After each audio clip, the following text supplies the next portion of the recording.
പണ്ട് ബാണാസുരൻ എന്നൊരു അസുരൻ ലോകം മുഴുവൻ കീഴടക്കാൻ മോഹിച്ച് കഠിനമായ തപസ് ആരംഭിച്ചു. സൃഷ്ടികർത്താവായ ബ്രഹ്മാവിനെ പ്രസാദിപ്പിച്ച് അദ്ദേഹം തനിക്ക് മരണമില്ലാത്ത വരം ആവശ്യപ്പെട്ടു. എന്നാൽ ജനിച്ചവർക്ക് മരണം നിശ്ചയമാണെന്നും അങ്ങനെ ഒരു വരം നൽകാൻ കഴിയില്ലെന്നും ബ്രഹ്മാവ് പറഞ്ഞു. തന്ത്രശാലിയായ ബാണാസുരൻ അപ്പോൾ മറ്റൊരു വരം ആവശ്യപ്പെട്ടു. അവിവാഹിതയായ ഒരു കന്യകയ്ക്ക് മാത്രമേ തന്നെ വധിക്കാൻ സാധിക്കൂ. ബ്രഹ്മാവ് ആ വരം നൽകി. ഈ വരം ലഭിച്ചതോടെ ബാണാസുരൻ അഹങ്കാരിയായി മാറി. ദേവലോകം ആക്രമിച്ച് ഇന്ദ്രനെയും ദേവന്മാരെയും പരാജയപ്പെടുത്തി അവൻ സ്വർഗ്ഗലോകം കീഴടക്കി. ബാണാസുരന്റെ പീഡനം സഹിക്കവയ്യാതെ ദേവന്മാർ മഹാവിഷ്ണുവിനെ അഭയം പ്രാപിച്ചു.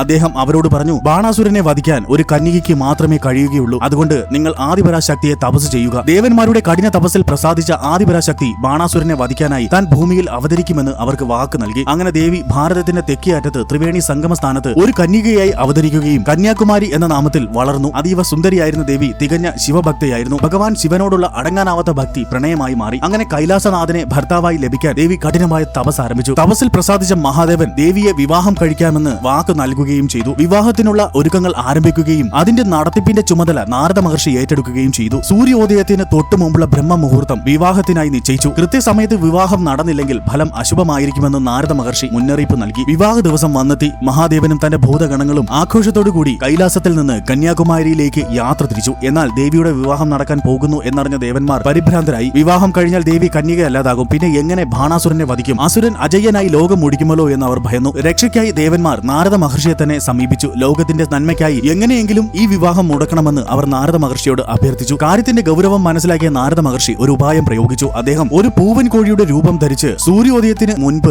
അർദ്ധരാത്രി കഴിഞ്ഞപ്പോൾ തന്നെ ഉച്ചത്തിൽ കൂവി. വിവാഹത്തിനായി വന്നുകൊണ്ടിരുന്ന മഹാദേവൻ കോഴി കൂവുന്നത് കേട്ടു. സൂര്യൻ ഉദിക്കാറായി എന്നും ശുഭമുഹൂർത്തം കഴിഞ്ഞുപോയെന്നും അദ്ദേഹം തെറ്റിദ്ധരിച്ചു. എല്ലാം മനസ്സിലാക്കിയ ഭഗവാൻ ഒരു ചെറു പുഞ്ചിരിയോടെ കൈലാസത്തിലേക്ക് മടങ്ങി. ഇതൊന്നും അറിയാതെ വിവാഹ വസ്ത്രങ്ങളും ആഭരണങ്ങളും അണിഞ്ഞ് ദേവി മണ്ഡപത്തിൽ ഭഗവാന് വേണ്ടി കാത്തിരുന്നു. എന്നാൽ മുഹൂർത്തം കഴിഞ്ഞിട്ടും ഭഗവാൻ എത്തിയില്ലെന്നും അദ്ദേഹം തിരികെ പോയെന്നും അറിഞ്ഞപ്പോൾ ദേവി കോപത്താലും ദുഃഖത്താലും വിറച്ചു. രോക്ഷാകുലയായ ദേവി താൻ ഇനി ഒരിക്കലും വിവാഹിതയാകില്ലെന്ന് ശപഥം ചെയ്തു. തുടർന്ന് കന്യാകുമാരി ദേവിയുടെ സൗന്ദര്യത്തെക്കുറിച്ചറിഞ്ഞ ബാണാസുരൻ ദേവിയെ വിവാഹം കഴിക്കാൻ ആഗ്രഹിച്ചു. എന്നാൽ ദേവി തന്റെ ശപഥം കാരണം അത് നിരസിച്ചു. കോപാകുലനായ ബാണാസുരൻ ദേവിയെ ബലമായി പിടിച്ചുകൊണ്ടു പോകാൻ ശ്രമിച്ചപ്പോൾ തുടർന്നുണ്ടായ ഘോര യുദ്ധത്തിൽ മാതാ കന്യാകുമാരി തന്റെ ചക്രായുധം ഉപയോഗിച്ച് ബാണാസുരനെ വധിച്ചു. ശേഷം ദേവി കന്യാകുമാരി അമ്മൻ എന്ന പേരിൽ നിത്യ കന്യകയായി അവിടെ കുടികൊള്ളുന്നു. പ്രപഞ്ചത്തിന്റെ അവസാനത്തിൽ മഹാപ്രളയത്തിന് ശേഷം പുതിയ സൃഷ്ടി ആരംഭിക്കുമ്പോൾ മുടങ്ങിപ്പോയ ഈ ദിവ്യ വിവാഹം നടക്കുമെന്നും ഒരു വിശ്വാസമുണ്ട്. ദേവി കന്യാകുമാരിയുടെ വിവാഹത്തിനായി ഒരുക്കി വെച്ചിരുന്ന ധാന്യങ്ങളും പൂക്കളും വിളക്കുകൾ ആഭരണങ്ങൾ എന്നിവയെല്ലാം ദേവി കടലിലേക്ക് വലിച്ചെറിഞ്ഞു. ഇന്നും കന്യാകുമാരിയിലെ വർണ്ണാഭമായ മണലുകളും ചിപ്പികളും ആ പുണ്യ വിവാഹ ഒരുക്കങ്ങളുടെ അവശിഷ്ടങ്ങളാണെന്ന് പറയപ്പെടുന്നു. ഓം ദേവി കന്യാകുമാരി നമോ നമഃ.